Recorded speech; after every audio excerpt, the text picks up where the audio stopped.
के तारनहारा यानी कि बृजमोहन अग्रवाल, भारतीय जनता पार्टी जब भी मुख्य चुनाव में या कभी कभी उपचुनाव में जाती है तो इसका पूरा दारोमदार बृजमोहन अग्रवाल को दिया जाता है। बृजमोहन अग्रवाल के बारे में खासियत यह है कि वे भारतीय जनता पार्टी को विजय दिलाने में 90% सफल रहे हैं। हमेशा ही चुनाव संचालन का कार्य उन्हें ही दिया जाता है, लेकिन अब की बार विधानसभा के इस छोटे से सत्र में वे किस तरह से अपने भारतीय जनता पार्टी का पक्ष रख रहे हैं और किस तरह से प्रश्नों की बौछार कर रहे हैं कांग्रेस के सरकार यानी कि भूपेश सरकार पर। आइए देखते हैं क्या कह रहे हैं वरिष्ठ भारतीय जनता पार्टी के नेता, बहुत ही चर्चित, बहुत ही पॉपुलर नेता बृजमोहन अग्रवाल नेताजी.live के माध्यम से।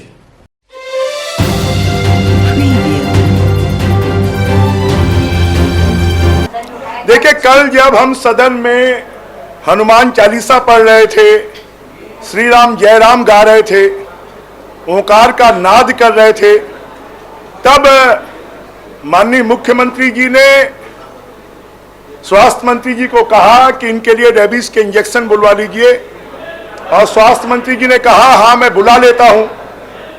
मुख्यमंत्री जी ने कहा कि कोई खत्म तो नहीं हो गया है, उन्होंने कहा हाँ है अभी। और उसी बात को संसदीय कार्य मंत्री जी ने यहां पर आकर कहा कि जानवरों जैसी बात कर रहे थे।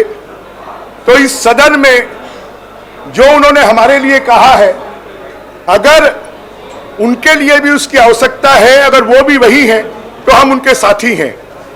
और इस प्रकार की बात करना पूरे सदन का अपमान है, संसदीय परंपराओं का अपमान है। हम तो आसंदी को धन्यवाद देंगे कि उन्होंने उसको विलोपित किया है, वो तो सदन की कार्यवाही में ही नहीं आना चाहिए था। संसदीय कार्य मंत्री जी ने जरूर खड़े होकर खेद व्यक्त किया है, परंतु मुख्यमंत्री जी ने कोई अफसोस जाहिर नहीं किया है। और ये सदन के सदस्यों की जो अधिकार है उसकी अवमानना है, और इसलिए स्वयं संज्ञान में लेकर माननीय विधानसभा अध्यक्ष जी को मुख्यमंत्री जी के खिलाफ, स्वास्थ्य मंत्री जी के खिलाफ और संसदीय कार्य मंत्री जी के खिलाफ विशेषाधिकार हनन के प्रस्ताव को लाना चाहिए, उनको प्रताड़ित करना चाहिए। साथ में हमारी जानकारी में आया है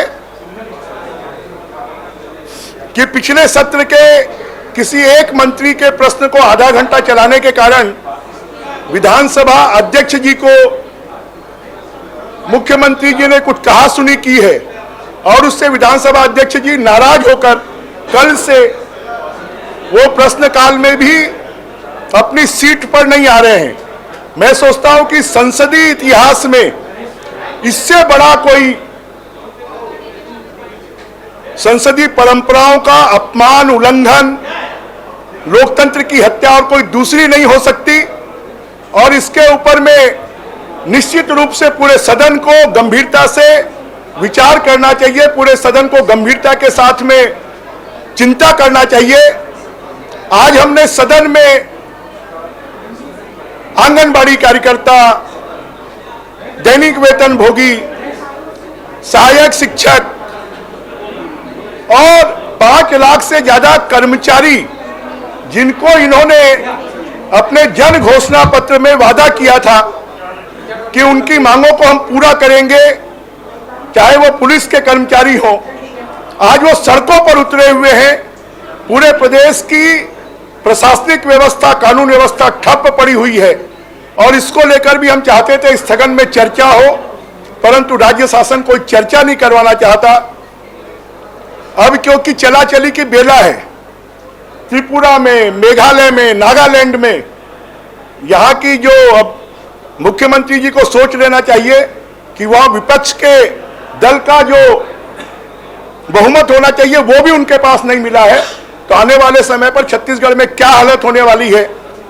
और मेरी जानकारी में कि कांग्रेस की एक रिपोर्ट में 46 एमएलए की टिकट कटने वाली है, और इसलिए अपनी सक्रियता दिखाने के लिए विपक्षी दल को बोलने नहीं दे रहे हैं। शून्यकाल हमारा अधिकार है, व्यवस्था का प्रश्न उठाना हमारा अधिकार है, प्रश्नकाल में प्रश्न पूछना सभी सदस्यों का अधिकार है।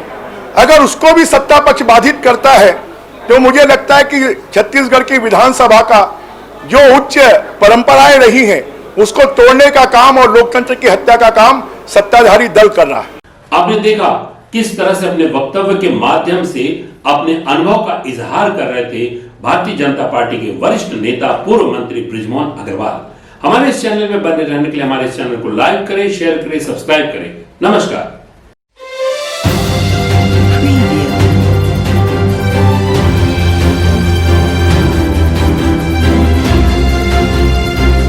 नेताजी.live के प्रायोजक है Satyadeep diagnostic and clinic, Supela, Bhilai.